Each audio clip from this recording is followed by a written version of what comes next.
Почитувани, го следите неделничкото интервју во Инбокс 7. Денешен гостин е господинот Ристо Пенов, порадешен градоначалник на град Скопје. Добар ден, господине Пенов. Добар ден. Во 2003 година, како градоначалник на град Скопје, направивте целосна промена на изгледот на плоштадот Македонија. Како дојде до идејата и од каде мотивот? На плоштадот е многу стара идеја, да речем, не во оние смисли во кои денес дискутираме, него после земјотресот цело време се правени обиди да се даде вистински облик на централната точка на градот, која мора да признаеме дека не беше адекватно поставена, решена, направена. И во тие 20 на 30 години правени се повеќе пати конкурси и обиди тоа да се разреши, но од разни причини до 2003, како што спомнувате, не е направено и правени се некакви минимални измени, нели? Плоштадот по земјотресот имаше сообраќај, паркирање, па потоа стана пешачка зона, за да дојдеме до обликот кој 2003 година го направивме. 2003 е затоа што тогаш прв пат добив овластување. До тогаш Министерство за транспорт и врски ги даваше овластувањата и не можевме како град да добиеме. А 2003 за прв пат добивме можност да работиме на плоштадот и работевме на првичниот изглед на поставувањето на подот и само тоа успеавме да завршиме во мојот мандат. Така, исто додека бевте градоначалник имаше идеја и за изградба на споменик на Александар Македонски со фонтана околу плоштадот. Зошто таа идеја не се реализираше? Не. Значи, вторите фази до обликување на плоштадот беа поставување на фонтана, која во 70-тите на конкурс беше избрана како најдобра. Фонтана со скулптурата на Хаджи Бошков, Петар Хаджи Бошков, два столба апстрактни, модернистички, од кои истекува вода, и фонтана поставена со мозаици направени од Димитар Кондовски. И нашата идеја беше да се вратиме на тоа наградено решение и започнавме макетата веќе беше направена, подготовките за фонтана на самиот плоштад беа изградени.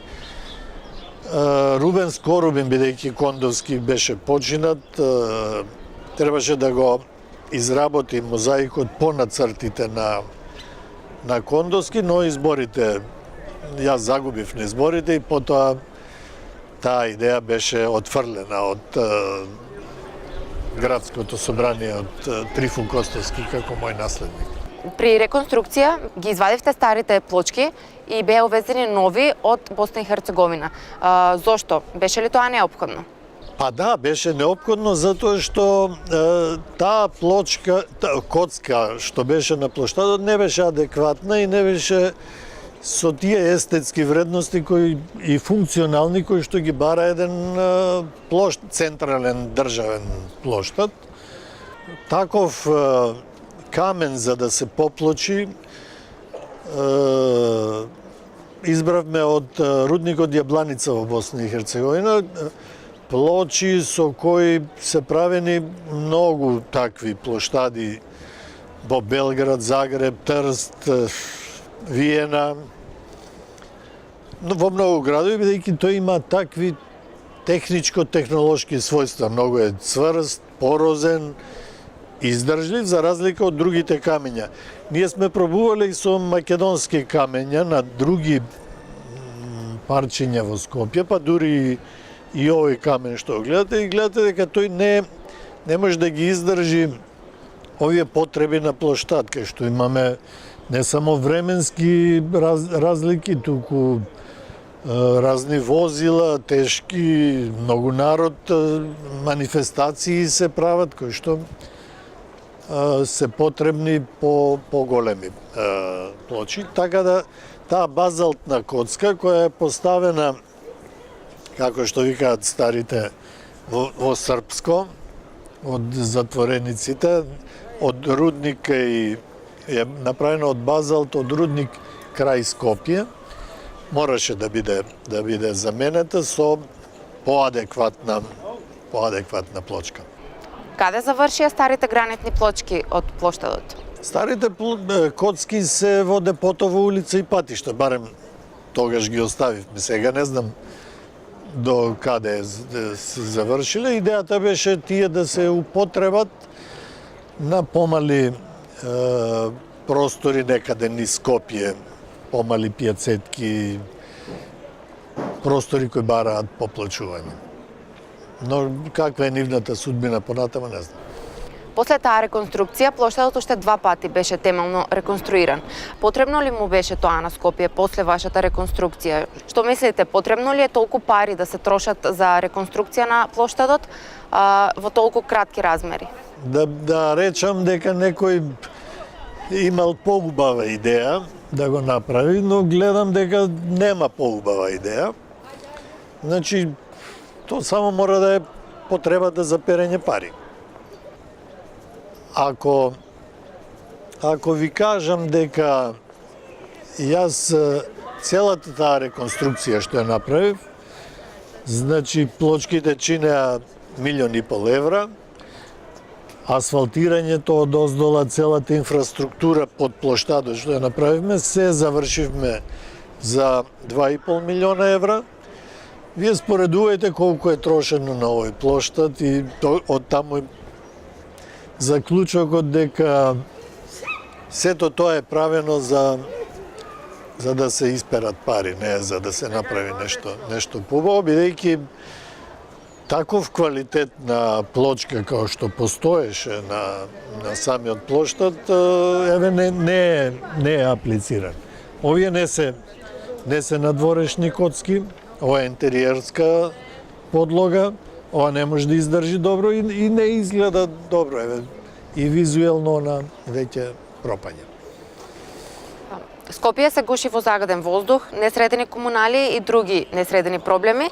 Потребно ли е толку пари да се трошат само на плоштадот и за толку краток временски размер?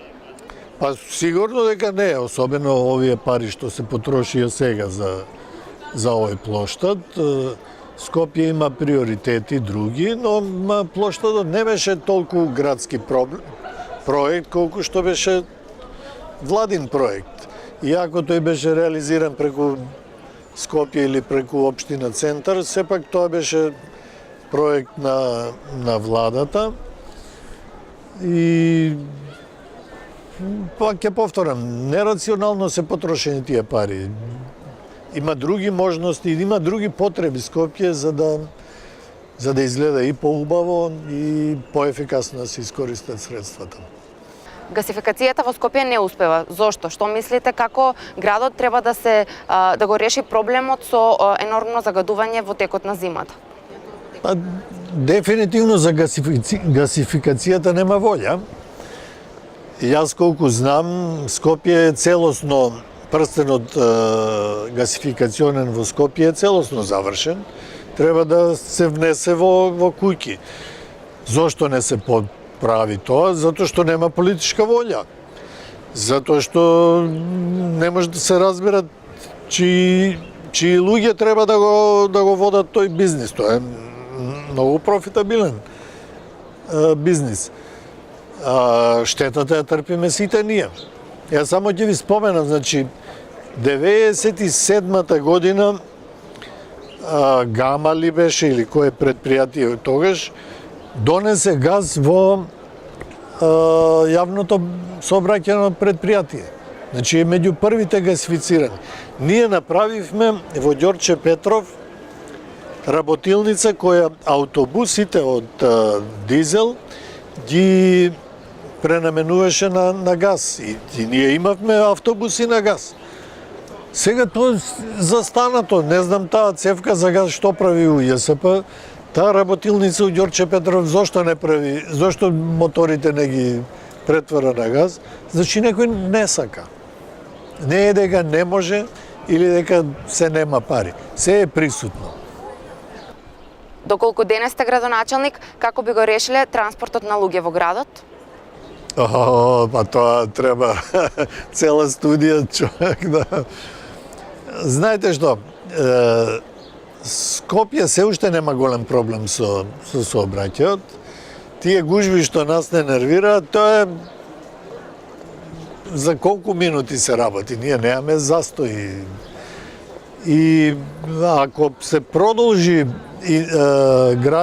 решавањето на проблематичните сообраќајни точки со една нормална динамика, Скопје ќе нема воопшто никаков проблем со сообраќајот. Друго прашање е транспортот пак на луѓето. Во транспортот треба се развиваат сите можности, сите линии. Значи, и автобускиот сообраќај да се модернизира, и трамвај да се воведува, и да се воведуваат сите оние правила кои што запад, гледате, ние имаме жолта лента на сообраќајници. Зашто служи? Никој не ја почитува. Значи, таа ја цртаме, а не се прави. Зошто Скопје нема инфраструктура на велосипеди и како тоа се решава? Се решава со градење на инфраструктура. Скопје и имаше некаква инфраструктура која не сум ја направил јас и јас сум ја наследил. Меѓутоа, притисокот на возилата во градот ги зафати сите тие велосипедски патеки за паркирање. И ден денес тие се користат за паркирање и се руинираат, не се одржуваат. Велосипедот треба да му се посвети внимание, но знаете, најголем проблем е, пак ќе се вратам на точката плоштад. Например, Скопје веднаш по земјотресот има распишано конкурс за плоштад, на кој јас сакав да се вратам за да го примениме при реконструкцијата, кој предвидуваше подземна гаража подземно паркирање на самиот плоштад. И сите современи архитекти, урбанисти, да речем, сметаа дека тоа е веќе застарено решение, дека сообраќајот не смее да се донесе во самиот центар. Тој треба да се извади понастрана и луѓето пешки да дојдат, ова да биде пешачка зона, а не сообраќајот да го донесеме. И се главната грешка и проблем што им ја правиме на пешаците е што ние сообраќајот го носиме во самиот центар. Катните гаражи, гледате, се градат во најцентралните подрачја и тогаш нема простор за развивање на друг тип попримамливо, можеби поевтино е другиот начин на сообраќај. Ви благодарам за одвоеното време. Фала ви на вас. Почитувани, го следете интервјуто со Ристо Пенов. Ви благодарам.